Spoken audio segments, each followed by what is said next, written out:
Hi, my name is Cherokee Shill, and I ride a bicycle. I'm making this video in the hopes of clearing up a lot of misconceptions that are out there. Um, so, so here's the deal. I am a single mom of two teenagers, and I ride a bicycle. It's my only means of transportation. I cannot afford to operate or maintain a car. It's not in my budget. I don't make enough money. I don't make any money right now. I'm out of work. I had been working at Webasto. I'd been cycling 16 to 18 miles one way each day. And what happened was the afternoon commute became so horrendous. The violence out there from the motorist, and I'm going to call it violence because that's what it was. It was intentional. Was so overwhelming, and my missed time from all the court dates and all the legal matters that had to be taken care of. I was going to be fired. They'd already filled out the paperwork to fire me. So it's just, a matter of time, and I'm not. I was like, I'm going to resign on my own terms. And, so do I ride the shoulder? Yes, yes I do. I do ride the shoulder. Where the shoulder is reasonably free of uneven surface, debris, intersections, right hand, where there's no conflicts. I ride the shoulder. Do I ride in bike lanes? Yeah, I do. I do ride in bike lanes. I know I've posted some videos where I've been like very harsh on bike lanes, and that's because bike lanes, the majority of the bike lanes are built to what I call bullshit standards. They violate the very basic tenets of traffic law, which is you turn right as close as practicable to the right hand edge or boundary of the roadway, and they build these bicycle lanes on the right hand side of right hand turn lanes, which is just asking for trouble. And they build these bike lanes very narrow, very tiny bike lanes. And I have baskets on my bike that I use to haul my stuff, my books, my school books and stuff in. And I don't fit in those little narrow bike lanes. And then the few good bike lanes that they do have are full of garbage. It is so littered with debris, and you build these bike lanes and you don't even sweep them out. Why? That's stupid. Take care of your bike lanes. You want us to be in it? Take care of them. Build them good. So anyway, so yes, I do ride the shoulder. I do ride in bike lanes. I'm very opinionated about the quality of those lanes. But as you will see, I'm a typical person. I'm not out there road raging on everybody or being rude to everybody. Basically, if you see my videos and you see me getting angry at somebody, it's because they're probably the 7th or 8th person that has done something horrible to me. And at that point, I'm not going to take it anymore. I'm going to say something. I'm going to, flip somebody off, and you all do it to each other in your cars, and you're going to judge me because I do it? Bullshit. Anyway, so yeah. Is this a protest? No, it's not a protest. I am a single mom. I have been commuting by bicycle for over a year and a half now. I started out because I couldn't afford to maintain insurance on my car. I got in trouble for that. I didn't break any other rules of the road except that I just couldn't afford to keep my car legally on the road. So, fair enough. I'm paying for that. I'm taking care of that. But I don't operate a car because that would be illegal. It would be illegal to operate a car on a suspended license. So I don't. I ride a bicycle, and I ride it in the safest possible manner. Because I was talking to somebody who had told me that they had spoken with somebody over the phone, and that they were informed that a small but vocal group of vehicular cyclists had gotten a hold of me, and the implication or at least maybe I took it that way, I don't know, was that somehow I had been ruined, and so I'm out here inconveniencing motorists to push forward an agenda or some bullshit like that. But that's not the case. So let me explain this really quick. I can't legally operate a car. I can legally operate a bicycle, so that's what I'm doing. When I first started cycling, I had a Sunny recumbent trike with 2 wheels on the back and 1 small wheel in the front. I used the shoulder almost exclusively, except I was smart enough to know not to use the right-hand turn lane as a travel lane because that's illegal. So anyway, how I met this group, cyclists or drivers, is I had reached out to the police on several occasions about the harassment that I was receiving, and I was rebuffed. Nobody would take me seriously. Nobody would help me. Nobody would talk to me. So I had a really hard time with that. And there was one time where I was coming home from my son's school. I was operating on US 29, and I was going up over the hill, and this big dump truck passed me with hauling this flatbed trailer that was loaded down with a bulldozer. And he passes me, and as he's coming over to the right to avoid hitting the concrete divider, he almost took me out. Well, there was a sheriff's deputy behind who witnessed it, so I was like, that was really uncool, and I wanted to talk to somebody about it and figure out what was going on. So I went down to the sheriff's station, and I ended up talking to the deputy who witnessed the event, and he was very irate with me, yelling at me, telling me I didn't belong out there, and I lost my temper. I looked at him and I said, the only thing wrong here is your bad attitude. I want your badge number and your name, and I'm filing a complaint on you. So this is a small town, so he was kind of like, yeah, sure, fine, whatever, file if anybody's going to do anything about it. And sure enough, they didn't. But I did. I went down to the county attorney's office and I filed a complaint. And so I'm down there. I filed a complaint, and it was about a week or two later. I went down there to check up on him to see what was going on. And the county attorney comes out of his office and he says to me, he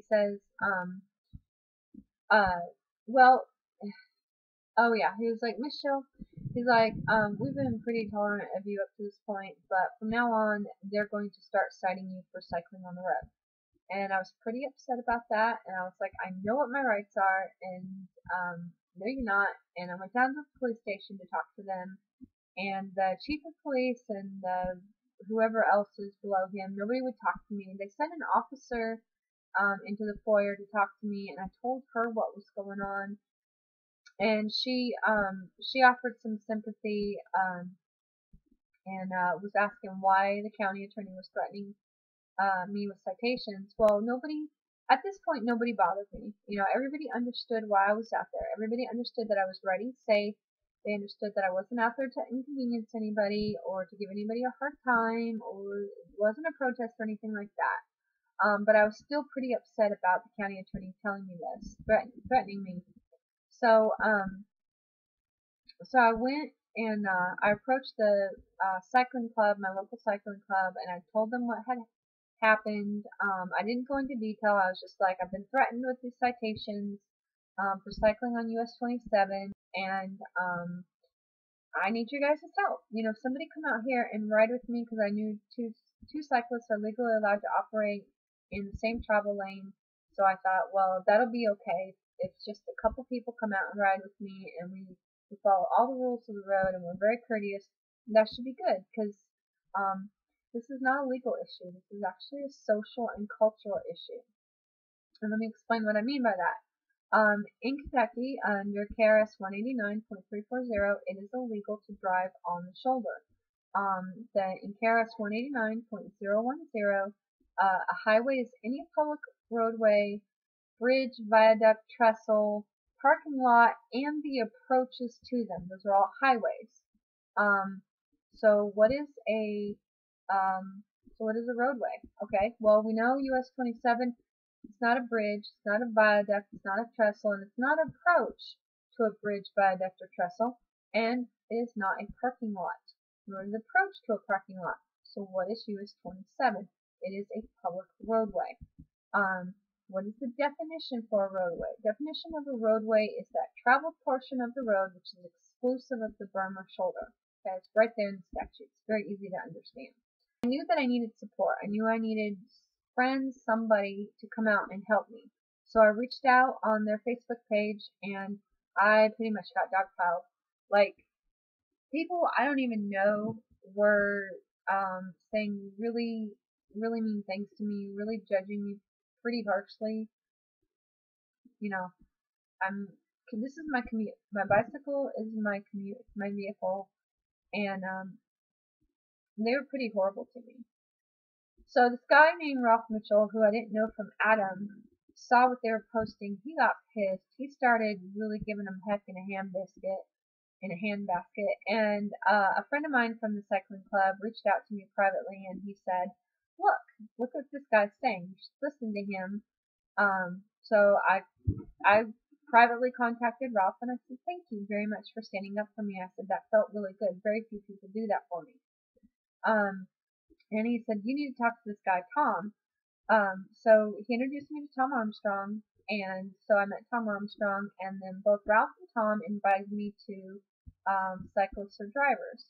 And I think I read or maybe commented on a couple of posts, and then I wasn't, wasn't really interested. It wasn't, my thing. I didn't really understand what Cyclists or Drivers was about. I didn't read any of the forum or stuff like that, which I probably should have, but I didn't. So I had other things on my plate. So yeah, so those are two people out of a whole bunch of people on the Bluegrass Cycling Club page that stood up for me and were vocal about standing up for me. Now that doesn't mean that the whole Bluegrass Cycling Club is against me, because they're not. There's actually a lot of people out there who are very supportive, but this small but vocal group of what I'm now termed cyclist haters, even though they're cyclists, they're going to hate on other cyclists who don't operate the way they do, which is fine, So yeah, so KRS 189, very simple, very easy to understand. The roadway is the traveled portion, it's exclusive of the berm or shoulder. It is illegal to drive off. It's illegal to drive on the shoulder. It's illegal to operate on the shoulder unless you are making a turn, coming to a stop for an emergency, parking for an emergency, or anything to do with emergencies. All of those can be done, but they have to be done in safety. If the travel lane is blocked, okay, and that vehicle is in the travel lane and it's at a dead stop, KRS says you can safely maneuver to the right of it and maneuver around it. It's the only time you're allowed to operate on the shoulder. So if I ride my bicycle on the shoulder, they could ticket me for driving off the road. That's right, they could ticket me for operating on the shoulder. So how do we protect cyclists who do not feel safe to operate with cars? How do we protect them from being ticketed? We come up with a KAR, which is the Kentucky regulations, and the A stands for something, but I can't remember what it is right now. So KAR says that bicycles may use the shoulder. Okay, that's at their discretion. So if the shoulder's unsafe, you don't have to use it. If the shoulder's perfectly awesome, but for whatever reason you determine that being on the shoulder is not the best place for you to be, you don't have to use it. Okay, so it's not a legal issue, this is a cultural issue. This is an issue of people who think that bicycles don't belong. Alright, so I had a Sunny Z recumbent trike. I used the shoulder exclusively when I first started cycling. I found that to be not the safest place for me to be. So I would operate in the travel lane occasionally. I graduated to a road bike, and I found the shoulder completely unrideable for the road bike, and I had some serious concerns for my safety.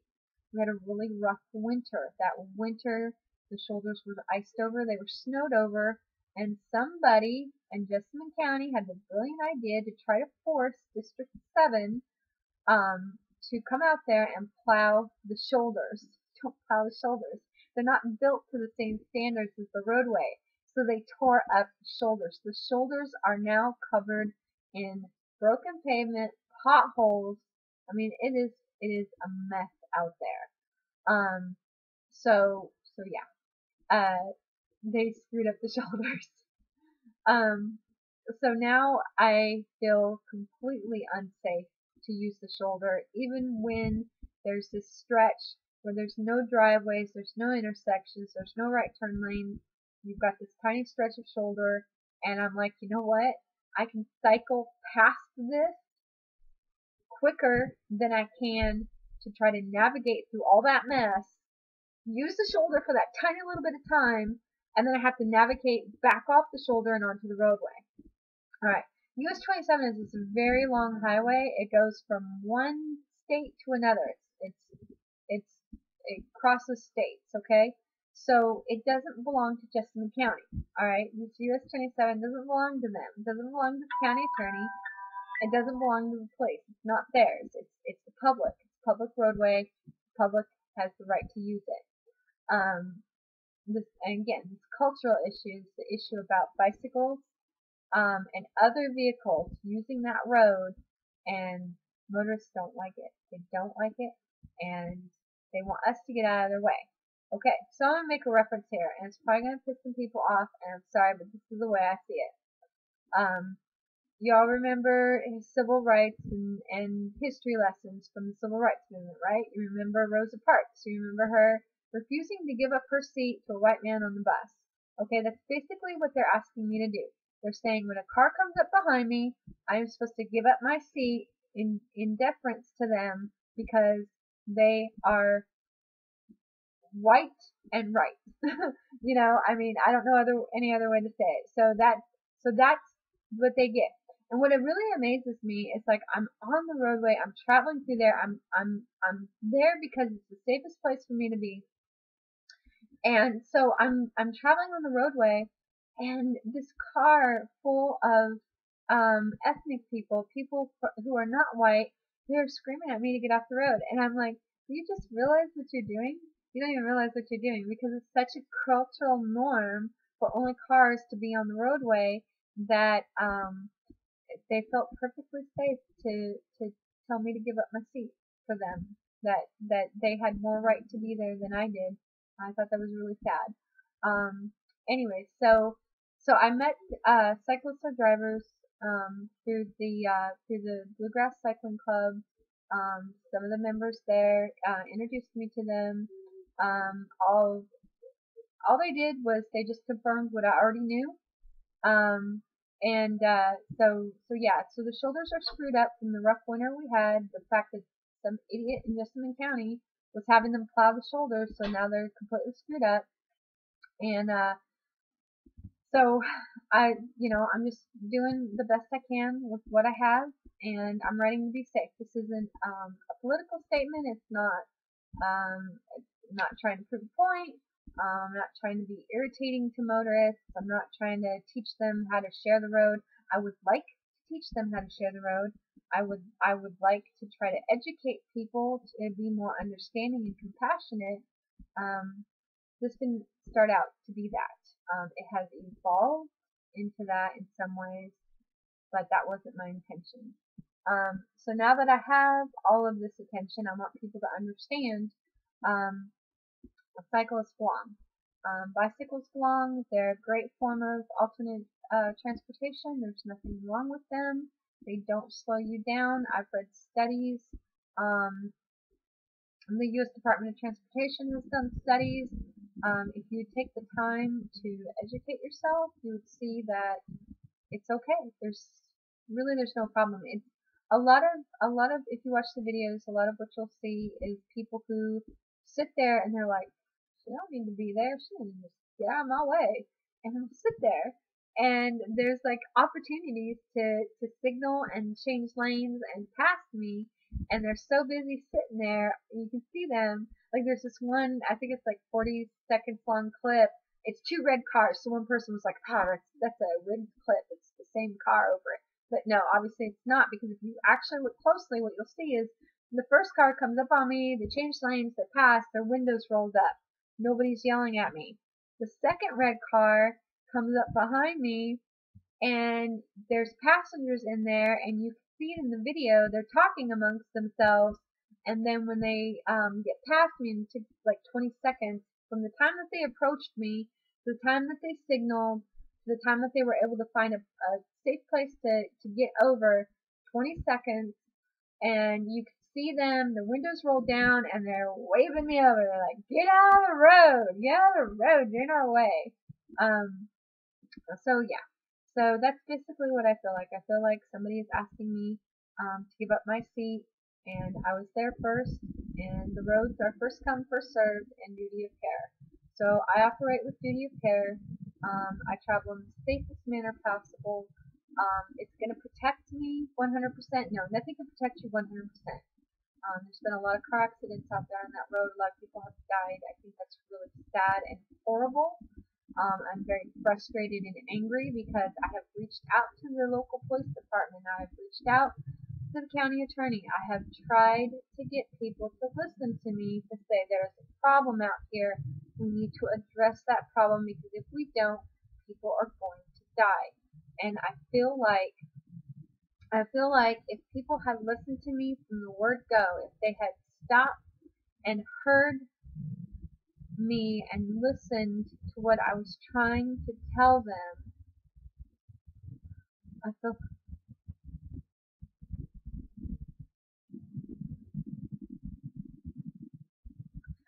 like the people that have died there this past year wouldn't testify.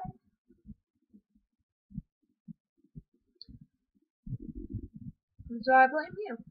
I blame you. I blame society. I blame the motorists. I blame the people that could have done something about it when they had the chance, and they chose not to.